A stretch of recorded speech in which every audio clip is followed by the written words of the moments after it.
Assalamualaikum warahmatullahi wabarakatuh. Selamat siang kepada Ibu Asri Sekar Mawar Fidausi selaku dosen pengampu mata kuliah metode penelitian bisnis dan juga rekan-rekan sekalian yang mungkin menonton video ini. Perkenalkan, nama saya Aulia Zahra Ramadhani dan NIM saya 141240270. Pada hari ini saya akan mempresentasikan proposal penelitian saya yang berjudul Pengaruh Manajemen Pengetahuan dan Kompetensi Digital terhadap Kinerja Karyawan dengan Perilaku Inovatif sebagai Variabel Mediasi di Indonesia. Langsung saja kita masuk ke bab 1, di mana di poin pertama ini ada latar belakang masalah.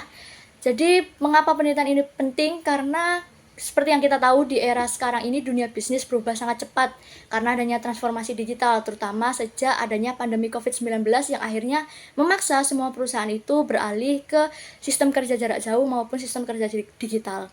Nah, namun di sini ada masalah bahwa dari data indeks literasi digital yang dikeluarkan oleh Kominfo tahun 2022 itu menunjukkan bahwa digital skill Indonesia itu masih belum cukup optimal. Nah, berdasarkan laporan dari World Economic Forum dan studi SAP, Indonesia saat ini tuh sedang mengalami krisis talenta digital. Kita kekurangan jutaan pekerja yang memiliki keahlian spesifik di bidang digital.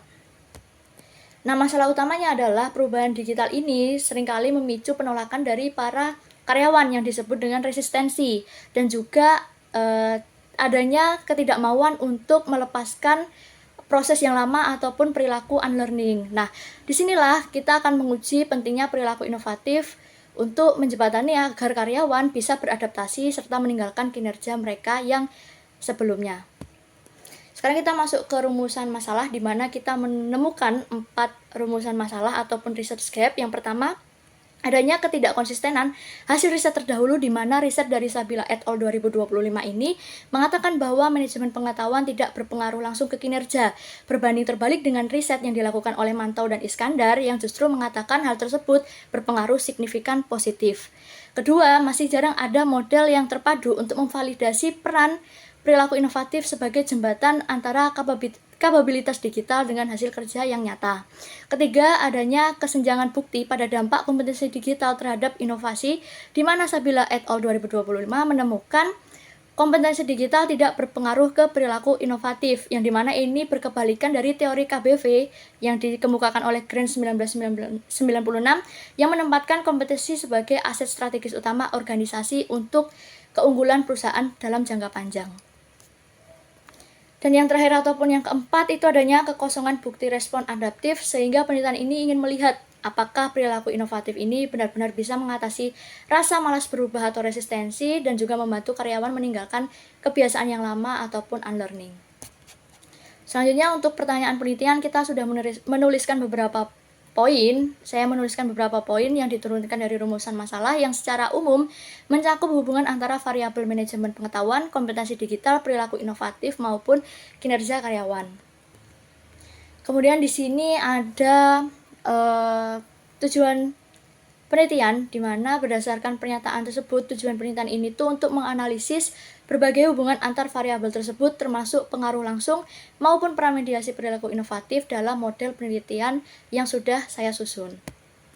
Selanjutnya ada manfaat penelitian, di mana penelitian ini diharapkan memiliki manfaat baik secara akademis maupun praktis. Secara akademis, penelitian ini dapat memperluas kajian terkait manajemen pengetahuan dan kompetensi digital dalam bidang manajemen sumber daya manusia, serta menjadi referensi untuk penelitian selanjutnya. Sementara secara praktis, harapannya penelitian ini bisa menjadi bahan pertimbangan bagi organisasi maupun perusahaan dalam mengelola pengetahuan dan meningkatkan kompetensi digital sumber daya manusianya, sehingga dapat mendorong perilaku inovatif dan meningkatkan kinerja karyawan.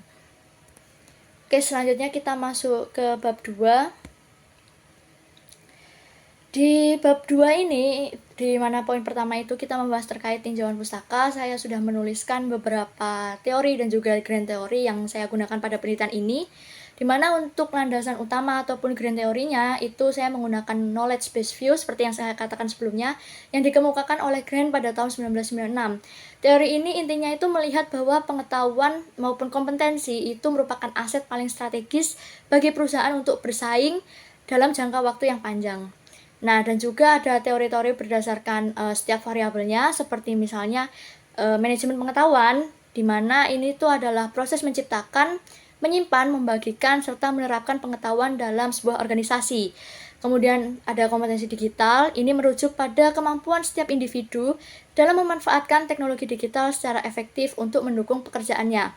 Selanjutnya ada perilaku kerja inovatif, ini menggambarkan kemampuan karyawan dalam menghasilkan serta mengimplementasikan ide-ide baru dalam pekerjaan yang dia lakukan. Dan yang terakhir itu ada kinerja karyawan, yang dimana ini menunjukkan tingkat efektivitas maupun efisiensi karyawan dalam mencapai tujuan organisasi, yang semuanya nantinya akan diukur dengan dimensi masing-masing pada setiap variabel. Oke, selanjutnya adalah penelitian terdahulu, di mana di sini saya sudah menuliskan tabel penelitian terdahulu yang saya jadikan acuan utama. Jadi mayoritas peneliti di sini menggunakan metode yang sama, yaitu kuantitatif yang dibantu dengan metode PLSM.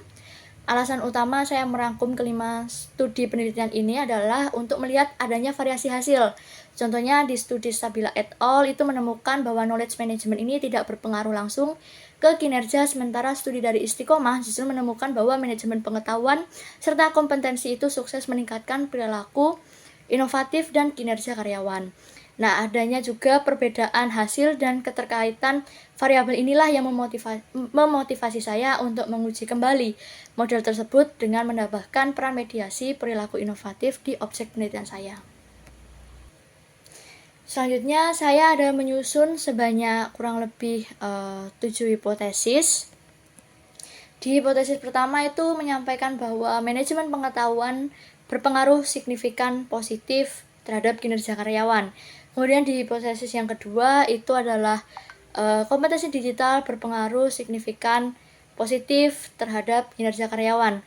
Kemudian di hipotesis ketiga itu adalah manajemen pengetahuan berpengaruh signifikan positif terhadap perilaku inovatif. Kemudian di hipotesis yang keempat itu ada kompetensi digital berpengaruh signifikan positif terhadap perilaku inovatif.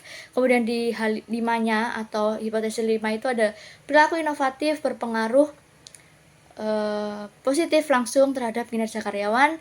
Dan di hipotesis ke-6 itu ada perilaku inovatif memediasi pengaruh manajemen pengetahuan terhadap kinerja karyawan. Dan yang terakhir hipotesis ke-7 itu adalah perilaku inovatif memediasi pengaruh kompetensi digital terhadap kinerja para karyawan. Kemudian di sebelah kanannya itu juga ada gambar kerangka teoritis yang menunjukkan setiap variabel dengan hubungannya yang ada tulisannya H1 plus, H3 plus itu menunjukkan hipotesisnya juga. Oke, langsung saja selanjutnya kita masuk ke rancangan dan objek maupun waktu penelitian yang saya tetapkan. Jadi kerancangan penelitian ini saya menggunakan pendekatan kuantitatif dengan metode survei berupa kuesioner. Penelitian ini itu bersifat cross-seksional atau diambil dalam satu waktu tertentu saja tanpa ada pengulangan. Nah, tingkat intervensi peneliti di sini itu bersifat minimal karena data yang diambil dari kondisi alami perusahaan tanpa adanya rekayasa situasi ataupun biasa kita kenal sebagai non-contrive.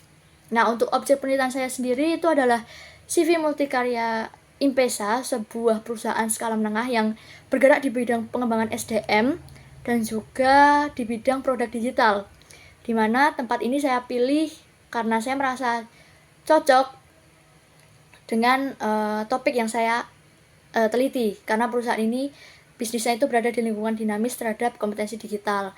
Nah, lama penelitian yang saya rencanakan itu sekitar mulai bulan Februari sampai dengan Juni 2026. Oke, selanjutnya kita masuk ke pembahasan populasi, sampel dan teknik sampling maupun jenis data penelitian.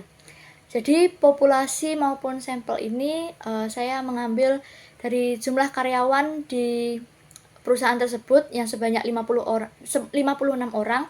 Ini termasuk karyawan tetap maupun karyawan tidak tetap. Nah, karena jumlah populasinya itu di bawah 100 orang, maka saya menggunakan teknik sampling jenuh, yang artinya nantinya seluruh karyawan sebanyak 56 orang tersebut saya jadikan sampel penelitian agar hasilnya lebih representatif. Untuk data penelitian sendiri saya menggunakan 2 jenis data penelitian, yang dimana data pertama itu adalah data primer, yaitu data utama yang hasilnya itu didapatkan dari kuesioner online yang sudah saya sebarkan melalui Google Form kepada seluruh karyawan perusahaan tersebut. Nah, untuk kuesionernya sendiri itu diukur menggunakan skala Likert 5 tingkatan dari nomor 1 sampai 5, yang dimana 1 itu menunjukkan sangat tidak setuju, sampai angka 5 itu menunjukkan sangat setuju. Nah, kemudian untuk data scannernya sendiri, saya mengambil banyak jurnal, buku, maupun sumber-sumber lain yang pastinya bisa sejalan dan juga membantu penelitian yang sedang saya lakukan saat ini.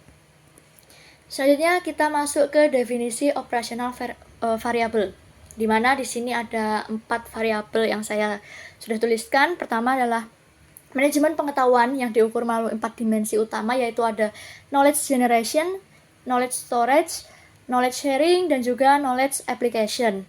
Yang kedua, kemudian ada kompetensi digital yang diukur melalui indikator digital infrastruktur, digital integration, dan juga digital management. Kemudian yang ketiga itu adalah variabel mediasi perilaku kerja inovatif. Ini diukur menggunakan idea exploration, idea generation, idea championing, maupun idea implementation. Dan yang terakhir itu kinerja karyawan yang diukur melalui aspek quality, quantity, timeliness, effectiveness, dan efisiensi, serta independence maupun inisiatif. Selanjutnya, poin terakhir untuk presentasi pada hari ini itu adalah uji instrumen dan juga teknik analisis data. Pertama itu untuk uji instrumen, saya melakukan 2 jenis pengujian untuk memastikan kuesioner ini layak. Pertama adalah uji validitas, yang dimana ini dinilai dari convergent dan juga diskriminan validity. Syarat kelayakannya adalah nilai outer loading itu harus di atas 0,70 dan nilai AVA itu harus di atas 0,50. Kemudian yang kedua itu ada uji reliabilitas, yang dimana ini dilihat dari Cronbach Alpha dan juga composite reliability, dimana keduanya itu harus memiliki nilai di atas 0,70 agar kuesioner tersebut terbukti konsisten. Kedua, kita masuk ke teknik analisis data, yang dimana saya menggunakan evaluasi struktural model atau inner model. Di sini ada 3 indikator utamanya, yaitu nilai R-square itu untuk mengukur seberapa besar variabel luar maupun eksogen bisa menjelaskan variabel dalam ataupun endogennya. Kemudian yang kedua adalah nilai F-square, yang dimana ini untuk melihat ukuran efek atau besarnya pengaruh antar variabel dengan kategori 0,02 itu kecil, 0,15 itu sedang, dan 0,35 itu besar. Yang ketiga itu adalah nilai Q-square, dimana ini tuh untuk mengukur relevansi prediktif model. Model ini dinilai baik jika misal nilai Q square-nya itu lebih dari 0. Yang terakhir itu adalah uji hipotesis yang dilakukan dengan metode bootstrapping, di mana langkah ini diambil untuk membuktikan apakah hubungan langsung maupun mediasi antar variabel itu signifikan atau tidak. Hipotesis dalam penelitian ini dinyatakan diterima apabila terbukti nilai T statistiknya lebih besar dari 1,96 dan p-value-nya kurang dari 0,05 pada tingkat signifikasi 5%. Oke, seperti itu presentasi saya pada hari ini. Kurang lebihnya mohon maaf. Terima kasih atas perhatiannya. Wassalamualaikum warahmatullahi wabarakatuh.